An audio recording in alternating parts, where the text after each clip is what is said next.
है। इस नए एल्बम में 80 से ज्यादा दंगाइयों के चेहरे चिन्हित हो चुके हैं। कई दंगाई पत्थर फेंकते हुए आपको साफ नजर आएंगे। 24 नवंबर की हिंसा में शामिल ये सभी जो दंगाई है वो चिन्हित रहे हैं। 7 केसों में 2750 अज्ञात दंगाई रजिस्टर किए गए। अब तक दंगाइयों की 3 एल्बम्स जारी कर चुकी है वहां की पुलिस। तो देखिए 24 नवंबर को जो घटनाक्रम वहां पर घटित हुआ, अब तक 2750 से ज्यादा जो अज्ञात दंगाई है उनके नाम रजिस्टर किए गए।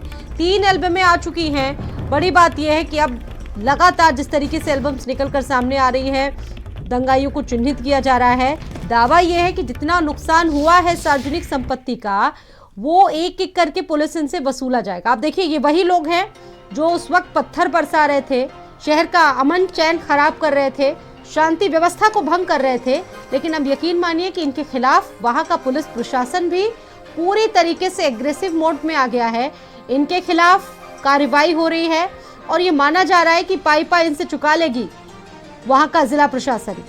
अब इनकी फोटोज जारी हो चुकी है और अभी तक कुल ऐसे 300 चेहरे जो दंगाई हैं उनके चेहरे चिन्हित किए जा चुके हैं। अब तक 3 एल्बम सामने आ चुकी है जिनमें दंगाइयों के चेहरे आप साफ देख सकते हैं।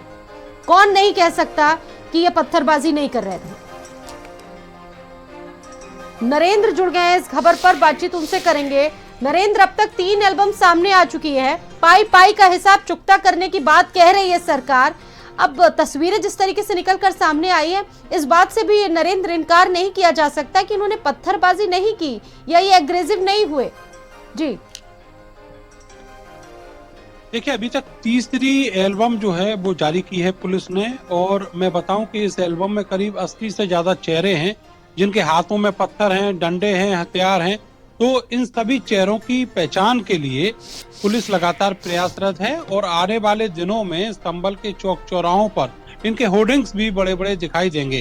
कुल 7 मुकदमे दर्ज हुए थे जिनमें 2750 से ज्यादा अज्ञात लोग हैं जिन्होंने इस पूरी हिंसा में बढ़ चढ़कर हिस्सा लिया और सरकारी और निजी संपत्ति को नुकसान पहुंचाया, शहर की आबो हवा खराब की। इसके अलावा मैं आपको ये भी बता देना चाहूंगा कि 2 जगहों पर ये पूरा जो बवाल है वो हुआ था, जिसमें पहली स्थिति जो है वो बवाल की बनी थी जामा मस्जिद के आसपास के इलाके में। इसके अलावा जो हिंदू पूरा खेड़ा इलाका है वहां पर भी बवाल हुआ था और दोनों जगह जो मुकदमे दर्ज हुए उनमें 2750 से ज्यादा अज्ञात लोग हैं। फिलहाल 300 से ज्यादा ऐसे लोग हैं जिनके चेहरे सीसीटीवी फुटेज, वीडियो, पिक्चर से निकाले गए हैं और ये सारे के सारे चिन्हित दंगाई हैं। बस इनकी अब पहचान बाकी है। शहर के लोगों से पुलिस ने ये अपील की है कि इस पूरे मामले में पुलिस की मदद करे।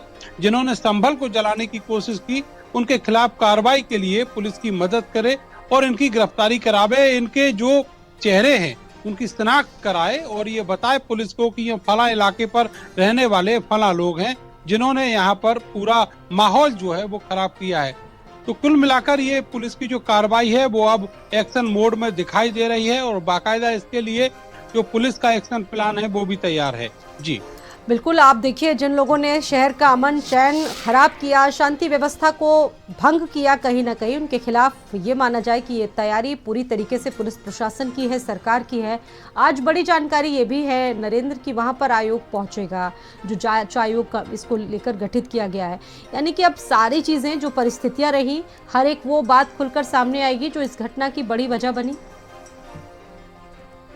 बिल्कुल, जो सरकार ने न्यायिक जांच आयोग गठित किया है वो आज संभल पहुंचकर इस पूरे मामले में जांच की जो अपनी कार्रवाई है वो शुरुआत करेगा। आपको बता दें कि जितने भी संबंधित लोग हैं, चाहे वो केस के नामजद हों, इलाके के प्रतिष्ठित लोग हों, शहर के नेता हों, किसी भी दल के, उन सबको एक एक करके वहां पर बुलाया जाएगा, उनसे पूछताछ की जाएगी, बातचीत की जाएगी। इसके अलावा पुलिस प्रशासन के जितने भी अधिकारी हैं, चाहे वो छोटे अधिकारी हों चाहे वो बड़े अधिकारी हों, सभी को वहां पर बुलाया जाएगा, उनसे भी पूछताछ की जाएगी। मुख्यतः 3-4 बिंदु हैं जिन पर ये न्यायिक आयोग जो है वो जांच करेगा। उसमें ये भी देखेगा कि वहां पर जो ऐसी परिस्थितियां थी वो कैसे बनी। इसके अलावा जो कार्रवाई वहां पर कोर्ट कमिश्नर सर्वे की होनी थी, उससे पहले जो जानकारियां ली जानी चाहिए थी वो जानकारियां ली गई थी या नहीं ली गई थी, जो प्रिकॉशन रखे जाने चाहिए थे वो प्रिकॉशन रखे गए थे या नहीं रखे गए थे, और वहां पर कितना बड़ा नुकसान हुआ है, किसकी चूक रही है। इसके अलावा भविष्य में जब भी अगर किसी शहर में इस तरह की स्थिति बनती है तो वहां पर किस तरह की कार्रवाई जिला प्रशासन और पुलिस करे, कि क्या क्या प्रिकॉशन ले, इन सब चीजों पर भी सुझाव मांगे जाएंगे। कुल मिलाकर एक जनहित याचिका दायर हुई थी जिसमें इस पूरे मामले में एसआईटी बनाने की मांग की गई थी। उसको देखते हुए राज्य सरकार ने तत्काल प्रभाव से उसी रात ये न्यायिक आयोग जो है वो गठित किया है। जस्टिस देवेंद्र अरोड़ा जो हैं वो हाई कोर्ट के रिटायर्ड जज हैं, जिनकी अध्यक्षता में एक आईएएस और एक आईपीएस अधिकारी, दोनों रिटायर हैं, वो भी इस पूरे मामले में जांच का जो कार्रवाई है उसकी शुरुआत करने वाले हैं। बिल्कुल, बहुत धन्यवाद आपका नरेंद्र, आपने जानकारी दी। नजर बना के रखिएगा, आगे भी अपडेट्स लेते रहेंगे इस मामले पर आपसे। चित्रकूट से अगली खबर